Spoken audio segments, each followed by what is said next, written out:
Welcome to the Delight Your Marriage podcast.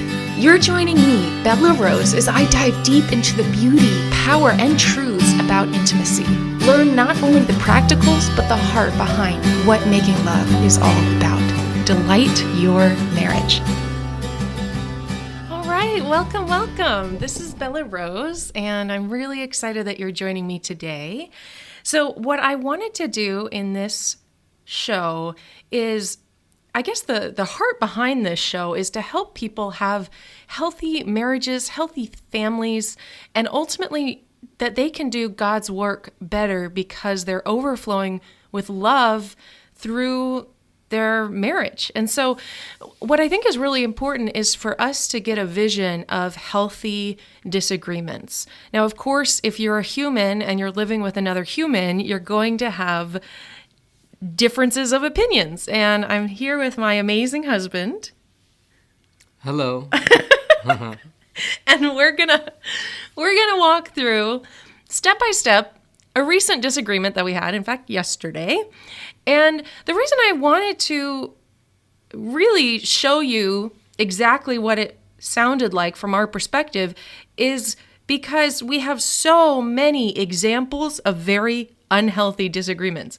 It's constant from movies and TV shows and sitcoms, things that are funny. So maybe we'll laugh about it, or maybe it's a drama, so we're crying about it, but it's not a healthy disagreement.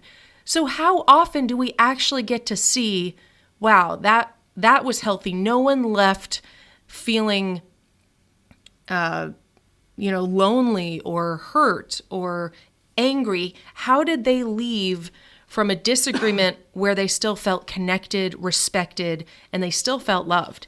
And I got to tell you, for you men out there, the biggest turnoff for a woman is when she doesn't feel safe in her marriage. And so that's so important that you are careful with your words, with your arguments. So we're going to talk a lot about that.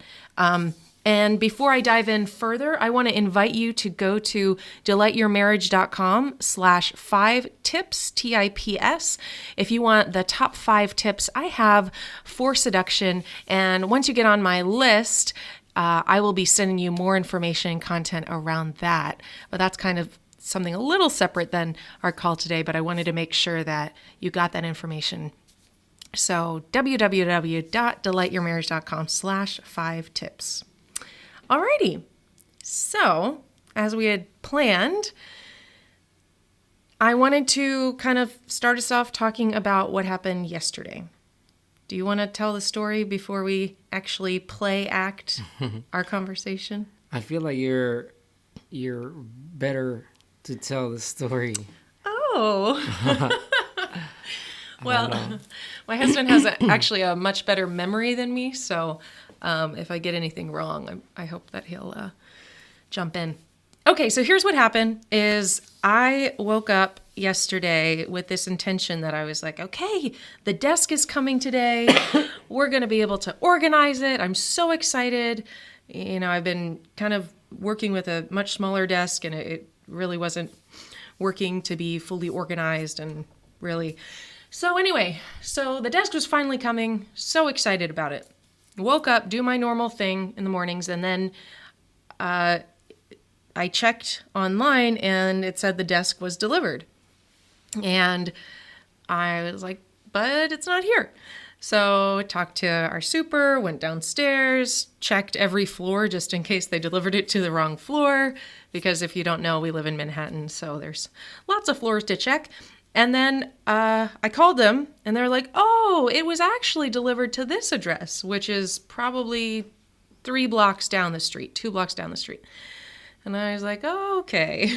So I walked over to that address, tried to get inside the gate, and turns out it was unlocked, so I was able to get in, but I wasn't able to get inside the actual building. So I called a friend who actually lives in that building, but that building happens to have it's like a complex with so many stairs. It is beyond, yes, there are so many stairs. So I was like, and there's no elevators in the building. It's all walk-ups. Anyway, so I called my friend. He gave me the super's name and number. So I called the super, and the super was like, well, how do we know that you own the package? I was like, well, it's got my name on it. I'm happy to da-da-da. So anyway, he said he would call me back. So then I actually found another door to the same place I was looking to go into, and it was unlocked. So I went in there, I went up the stairs, again, another flight of stairs, and there was the package. And guess whose name was on it? Mine, but the wrong address. So great.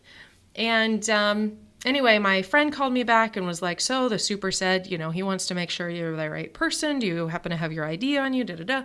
So the super came, and I was like, actually, I have a picture of my ID. So I texted him and I gave him the thing. Okay, so great. So then the package is definitely mine. It's definitely there. And I'm trying to move it, and it's crazy heavy. How heavy do you think it was? Yeah, I think probably like, I don't know, more than 50 pounds. Yeah. Yeah. I would estimate 70. 70, yeah. Do you think? I think so.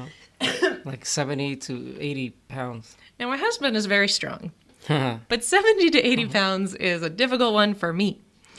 So anyway, we have a hand truck at home. So I came home, emptied the closet, because of course the hand truck is at the very back of the closet, emptied the closet, brought it back to the place. And remember, there's all those steps. So I've got to move the hand truck, try to wiggle it up these steps. And hand trucks are not very light. And I've had back problems in the past, so I was a little nervous about that.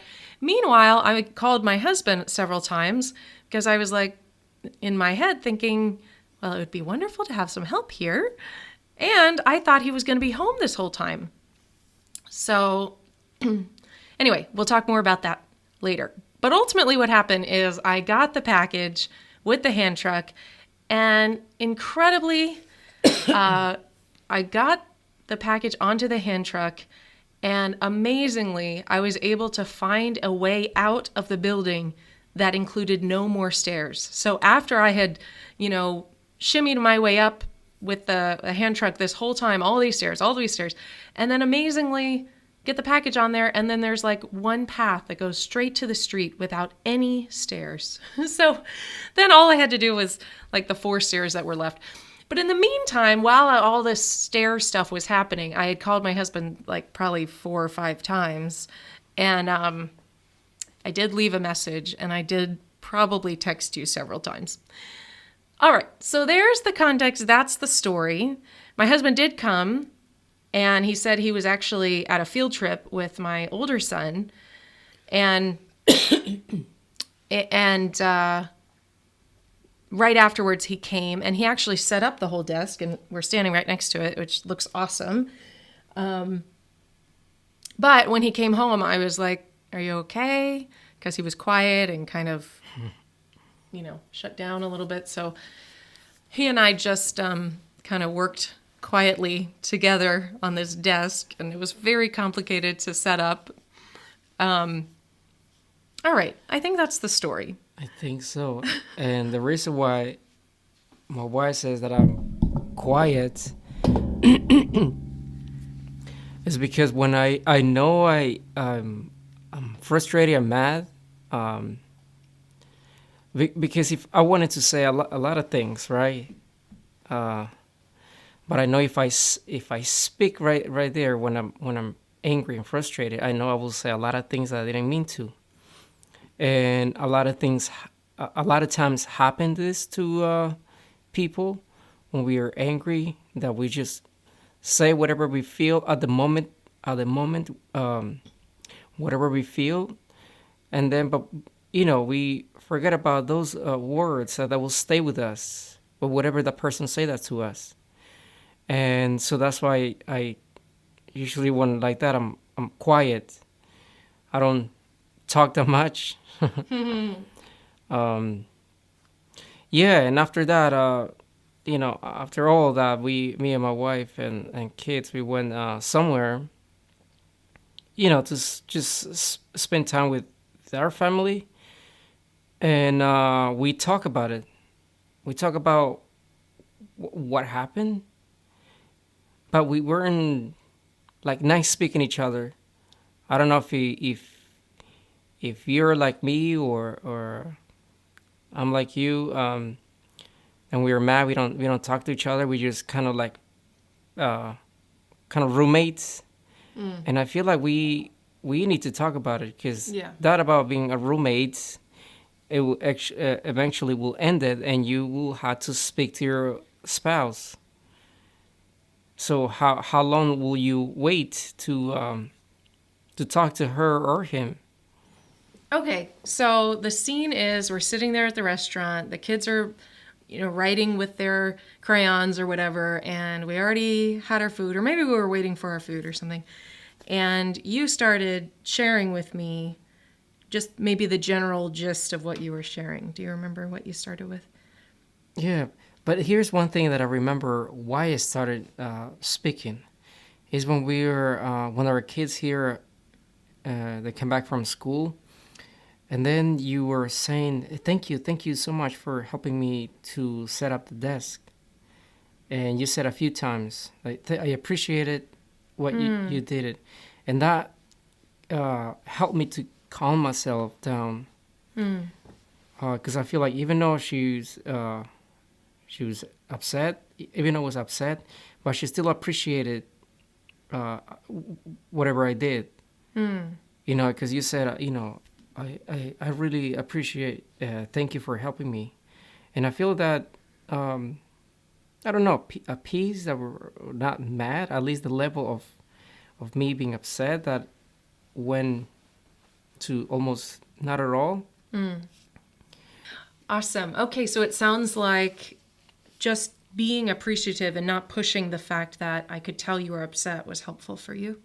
Yeah, I feel like just the word appreciated, even though we were disappointed or whatever, but just you appreciate it. It means so much. Yeah. It means so much when you said, "Thank you for helping me." Oh, that looks awesome, and all your excitement. I was still upset, but I feel like just to hear the you appreciate it, it helped me a lot to calm myself down, and that's why the conversation was different. Yeah. I feel like just right now when you prayed about when we prayed about people when they're upset that they can just wait and calm themselves down so they don't have to they won't hurt the loved ones. Right. Right. Because I feel like our words are very powerful. Yeah. I tell you what I used to feel when you're upset. Tell me. Well, I used to feel when you're upset that you want to divorce me. I feel like you're going to leave me, and you're going to take my kids, and where I'm going to go, what I'm going to do, and all those things. Just things stuck in my head. And every time when I take the train, I see those signs that it says about a cheaper way to spend for divorce. All those things. And I feel like every time we get in an argument, and I had this anxiety that you're going to left me, that you're going to divorce me. Do you know why that is in your mind or was in your mind? Was in my mind. I don't know. I feel like we were dealing a little different. Yeah. Our when we get when we get upset, we were dealing a little different, and I feel like I need that secureness to hear from you. Yeah. That because that's why you said a lot of things, and I encourage you, husband or wife, to tell each other, how can I love you more? I think that's very powerful. Because I feel like my wife is doing a lot, dealing with me and all those things. And she keeps saying, how can I love you more? Or how are you feeling? And I feel like when we were upset, I feel like she just wanted to divorce me. And I told her that, how I was feeling. And I remember that you're holding my hand, and you were holding my hand, and you said like, "Honey, how long you were feeling about this?" I said, "I don't know, but it's been a little while." And she says that can you cannot think about those things. 'Cause I never want to leave you. Whatever the struggles, the issues that we want to have, that we all gonna have. You know, that's part of our marriage, that we grow in a healthy way, not hurt each other, but in a healthy way, because we were hurt each other. And I feel like that you tell me that you're not gonna do such a thing. It helped me to calm myself down. Yeah. Yeah, I appreciate that. I remember one thing that used to trigger me because of the way I was raised was leaving an argument while everyone's still upset. I remember that was something that what I saw modeled for me was you got so upset that you walked out of the room and slammed the door. That was kind of the model thing. And so I felt very triggered for me if and when that would happen. And you didn't, I mean, it's not like that was something that you did, No. but I know I would be very afraid that that was going to happen, that you were just going to leave as a result of getting upset. And I say that because I think, like you mentioned, honey, we all have triggers. We all have triggers that influence the way we respond to conflict. And conflict's something that you definitely don't like. It's something I don't like either, but it's definitely not as strong for you in terms of you're probably, 9 out of 10, you'll avoid conflict. Maybe 6 out of 10, I'll avoid conflict. But anyway, so it sounds like just in terms of, was there anything you wanted to say as a result or anything else? No, just that for you to help me to feel that it's just we're having a disagreement as a husband and wife, nothing more escalate. Yeah. We're just having a disagreement that everybody does. I feel like if you never have a disagreement, you're not growing. You're not growing, you're not learning, and you will eventually will have it. Yeah.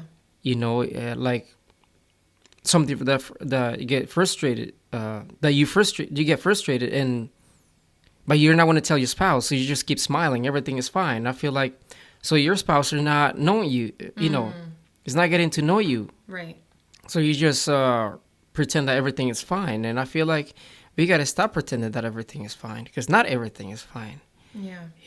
And I feel like just you tell me to affirm that we're just having a disagreement like other spouse have.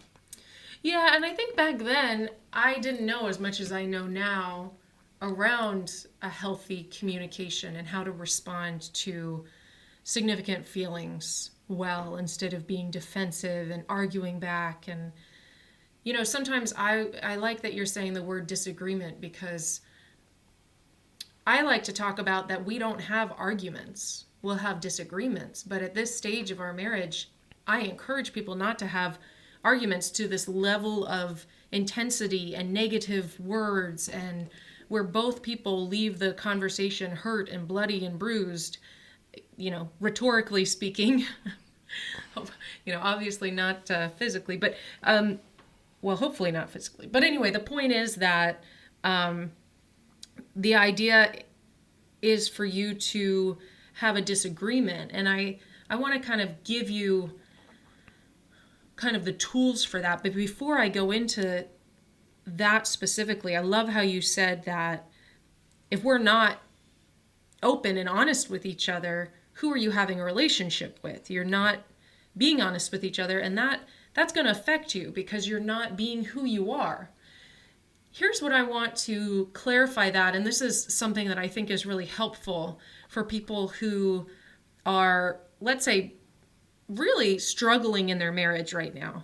I think sometimes people who are really, really struggling in their marriage, they will look, let's say they're a 2 out of 10 in their marriage. They're just really having challenges. They might look at a marriage that's 9 out of 10 and use that advice and think it's going to help them in their marriage. And I don't think that's true. I don't think that's going to work, because my husband and I have a level of trust and safety and care and compassion that we have built to our 9, often 10 out of 10 marriage, that I can be much more open with him about my heart because he deserves it. And I know it's safe. And I know I can present it in a way that's kind and generous to him as well.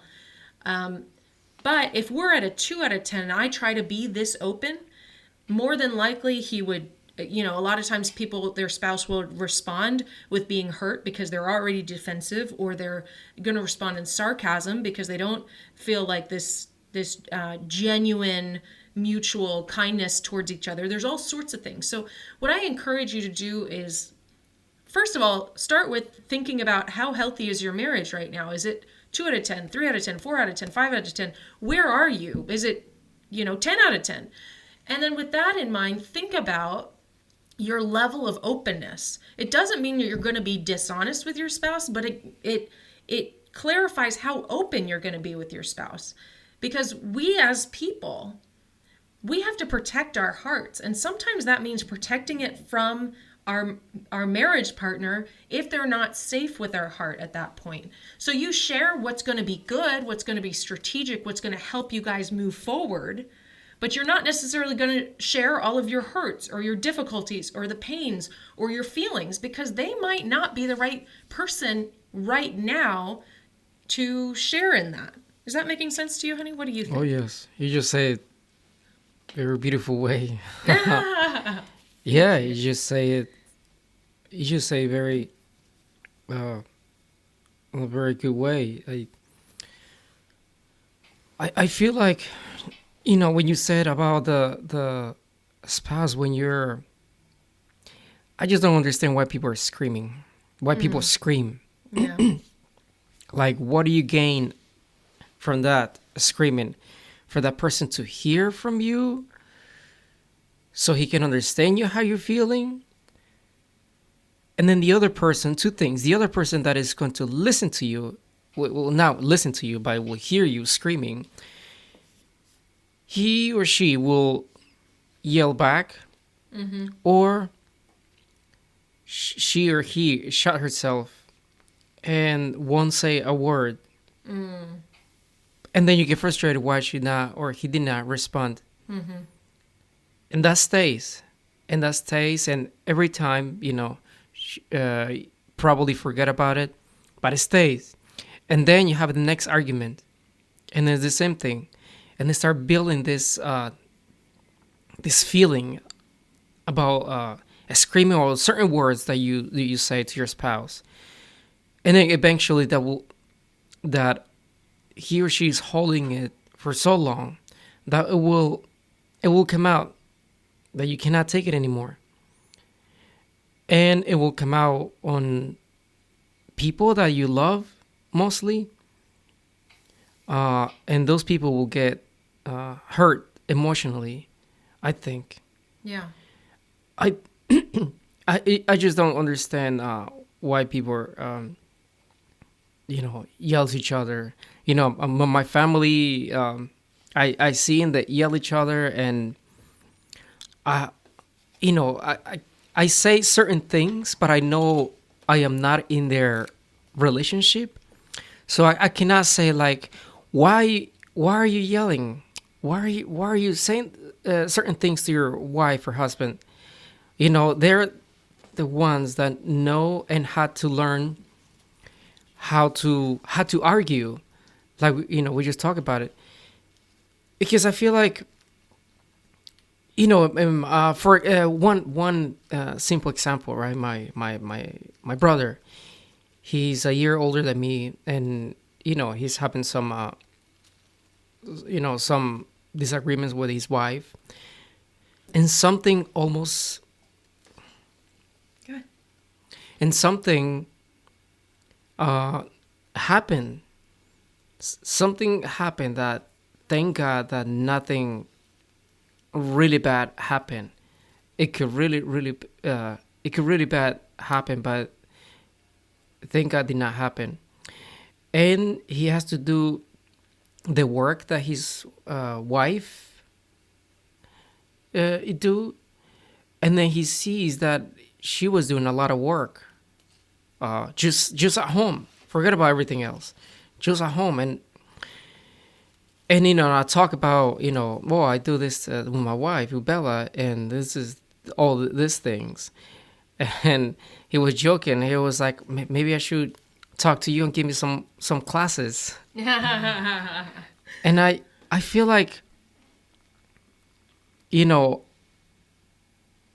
hearing from Bella to all the podcasts, I feel like I'm learning a lot from her. Some things that I did not, like, I knew but did not know. Like, I knew she likes these things, but I didn't know that she loves these things. I don't know if it makes sense, but I feel like you gotta get to know your spouse more. And I think, that we don't like disagreements. We like everything to be smooth. We come home happy, smile. Our kids, they run through the door and they hug you. But that's not every day that you will feel like that, because you'll feel frustrated at your work, of someone else, with your wife, and who you're spending the most time with, with your spouse, I think. I hope. And you're wanted through everything that to this person, to whatever you're feeling. And we have to be careful about how we can be for that person too, to let us know how he or she is feeling. And we had to stop. I feel like this thing, we had to stop when that person is talking to us. We had to stop talking. Because a lot of times we just want to maybe I'm wrong, but a lot of times, as soon as we men, I think, as soon as our wives are speaking, we automatically want to fix the problem, or tell her, maybe you should do this, maybe you should say these things. Why will you say these things? That's why you're feeling like this. It's, why were you feeling like this? It's not a big deal, right? And I know because I know some people that's what they do. Very close friends, and that's what they do. They just wanted to tell what to do to their wives, and instead, maybe the wife or husband just wanted to feel heard. Yeah, that's awesome. Do you go ahead? Yeah, just I don't know. I just want to say thank you to you wives. That if you I believe, if you really believe and do the work, or whatever Bella is teaching you to do, if you do it the same as husbands, I feel I will guarantee that you will see and look and experience in different ways that they used to experience on everything. Disagreements, hug to your spouse. And I feel, you start looking differently. Everything in your life, through work, friends, your wife and kids. I want. What is this? I think I heard someone that it says that one of the best things to be a good father is to be a good husband. Yeah. Something like that. Like, to be a good father is to. Yeah, I think that's the right quote. It sounds like to me. That sounds awesome. To give the best. I don't know. I can't remember. Something. Oh, I know. Is it the best gift you could give to your kids is to love your wife. Awesome. Just love your wife. Yeah, I Awesome. think that's what it was. Awesome. Well, can I add a couple things that you mentioned? Yeah. You've actually said this to me plenty, but something along the lines of your spouse is the one that can hurt you the most. And so if you think about every other relationship in your life, when you have an issue with your friend, your boss, your pastor, your cousin, your mom, like we spend so much time thinking about, maybe not your mom, it depends on the level of what your relationship is like, but hopefully your mom too. We spend so much time contemplating how should we say things, how's not going to offend them but also is going to get the point across, and we consider all these things, and yet it's like we don't even think about it with our spouse. But as you've told me many times, honey, truly I can hurt you the most of anyone in the entire world, and you me as well. And so I guess I want to just underscore that for the person listening, that you are the person that can hurt or love and help your spouse the most over anyone else in the world.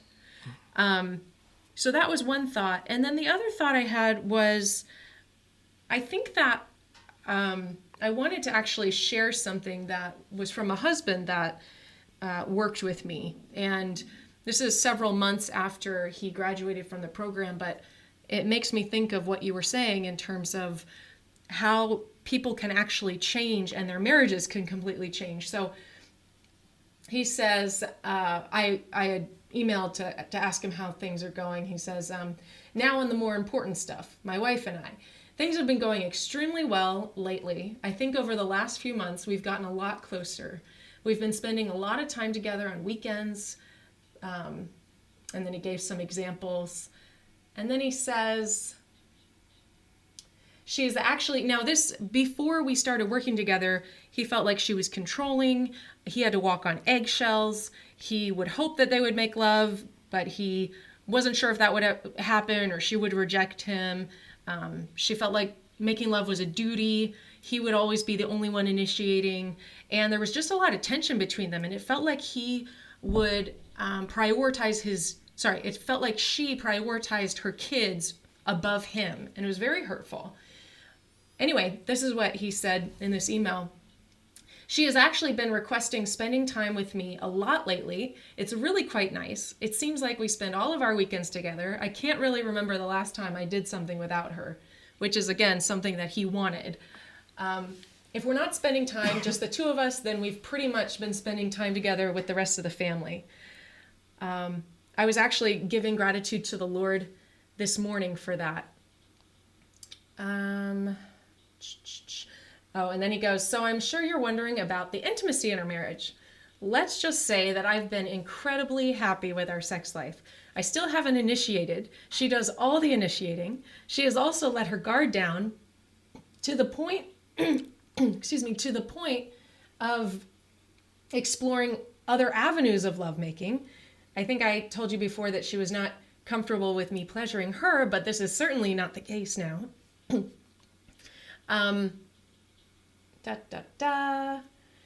She's been able to let herself go to have deeper orgasms, which turns me on even more. LOL, it's been really, really good. Anyway, I'm just rambling now. I could go on and on, but let me just end with this. I'd like to say thank you, Bella, for helping me understand my wife better and in turn making our marriage better. So. That's wonderful. Yeah. Yeah. That is wonderful, and I gotta say this thing. Someone left a review on the podcast, and that person says that Bella never always put God first. Always put God first. Always put God first. That she does not say it and feel that she's better than anyone else, because that we are not better than anyone else. God is better than everything else. She created Bella, me, everything that we enjoy here in this world. And why not to say thank you to him? why not? And just said a prayer that we appreciate all the things, the words that we speak. We can prepare all these things, what we want to say. Like I don't prepare. I just feel like those words that come in my mouth is from God, whatever He want me to say it. And I just want to say thank you for those people that left a review, and for this. I've been thinking about this person left a review about that he was looking for someone to look up to. And as my wife was reading that review, I gotta say, I almost cried, because that you don't know how you impact other people's intimacy or whatever your words will say. You just say it and it's out there, and for that person, I feel like it means so much, and I'm not really talk kind of person, but that person, it really means so much. And I've been thinking about, I think almost every day, I feel like that person, it matters whatever I said, whatever we said, because I feel like we are nothing, absolutely nothing, if it wasn't for God. We always put God first, and then it's the rest of it. And I feel like we constantly remind ourselves about we had to do that, because it's very, very extremely easy to forget about that and go on our own ways. And I just want to say thank you to that person. My wife don't look at reviews, so I had to look at the reviews.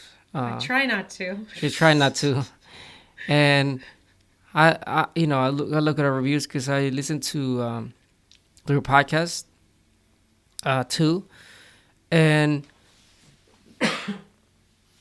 well, I had to say thank you for the positive review, and thank you, husbands, for all the work that you're doing for your wife. It might seem that you're doing all the work and nothing has happened. It will happen. Trust, pray, and trust. What else can you do? Force that person, make that person to do what you want, what you like. That person will stay far, far away from you, and I will guarantee that you're not going to like it. And here's another thing, that when we went to visit my mom, she was telling me I should do this, and I must be this. And my sister, she was saying like, Mom, why are you talking to D like this? He was like, yeah, because he looks like he doesn't smile that often. He's not caring a person. My sister told my mom, I was there, she says, D is not the same person years ago.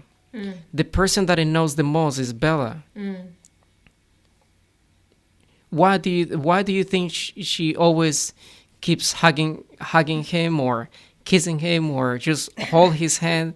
There's something. D is not the same person years ago. Right. She's the one who knows that man the most, and I think that's true. Our spouse seeing us emotionally, when we are angry, when we're upset, when we enjoy, when we are sad, when we cry. I feel like no one else. And when we go out on the world, with a smile or whatever, but nobody knew that you just cried last night with your wife, whatever you're feeling. And I feel like that person, it's your spouse. Yeah. Yeah, I think that's beautiful. Thank you, honey. Yes. So you're finished with it because he has to go. I had to go. Okay. Thank you, honey. I'll wrap up with you. Have a wonderful day. See you soon. Okay, so my final thoughts were about what happened at the restaurant. I wanted to just wrap up for you. So essentially, he was telling me calmly, but he was telling me how he was feeling. And so as he was talking, I waited. I calmly just waited. And some of the things I didn't think were accurate necessarily based on what he was saying. And I felt like my perspective was different, all of that. But I just waited until he was finished. And then I reflected back what I thought he was saying. So I said, it sounds like you were feeling X, Y, and Z. And I even used a lot of the same words that he was using to me, because what that does is it helps him to feel understood.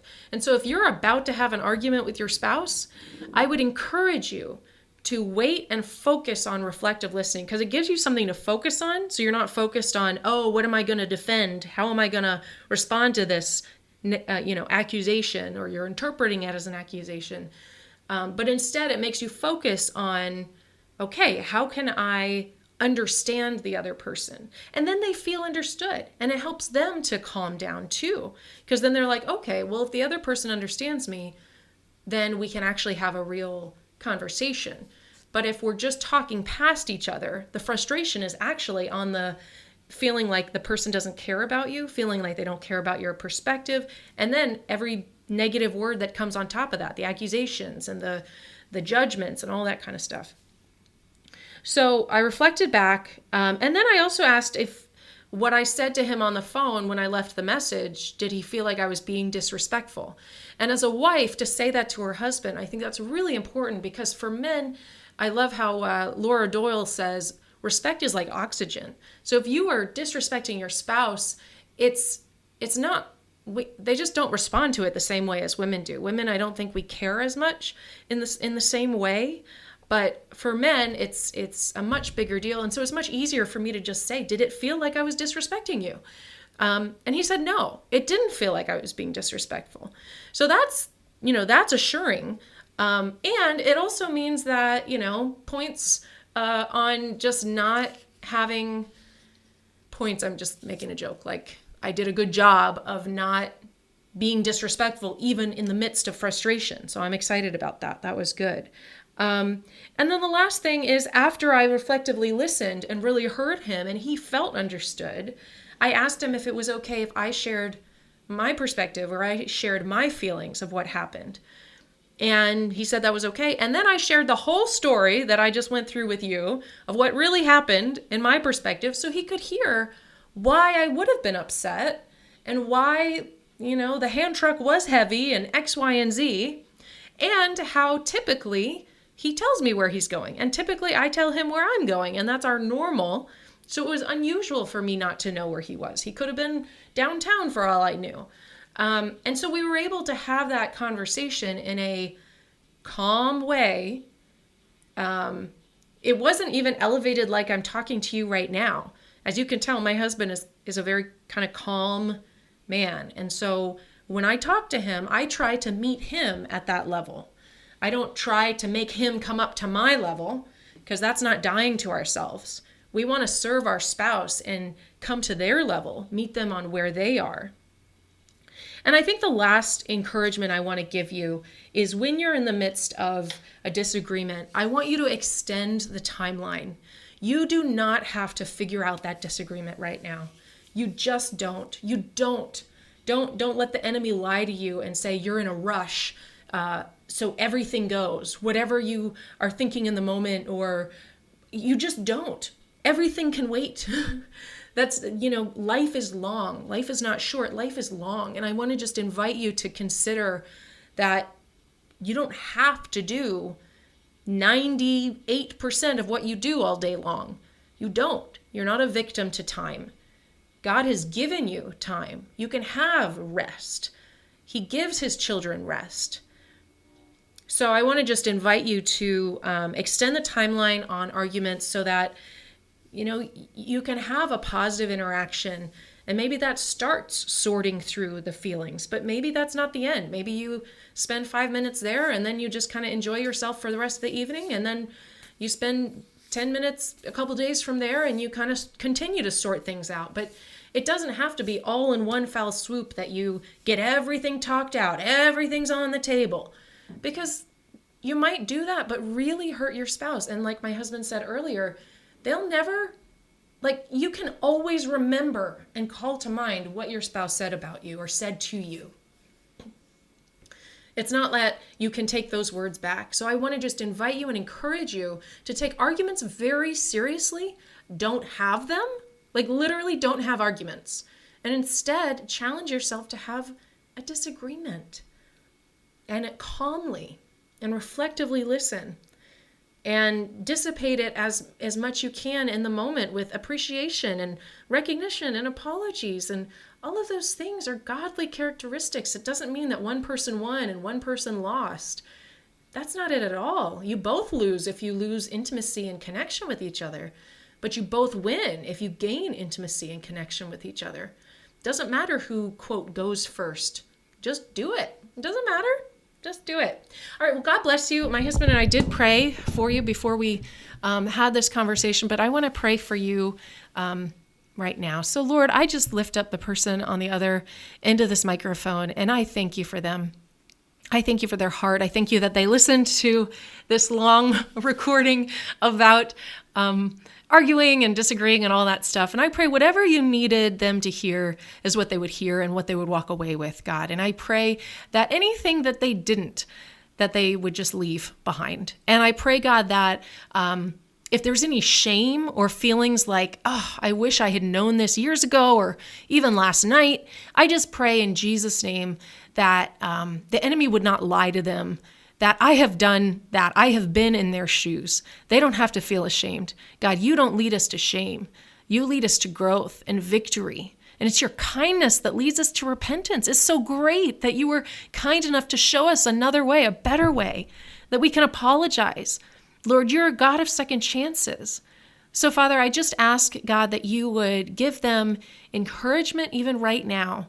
And Lord, today would be the turning in their life where arguments just aren't part of their marriage anymore, Father. And I pray, God, that you would give them wisdom about next steps, God. If it's working with me in the men's course, God, that would be just something that would turn on their heart. They want that. Or whether it's working with me with one of my other courses or one-on-one with women or whatever it is, or one-on-one with men, God, I pray that you would give them that insight and that inspiration, God.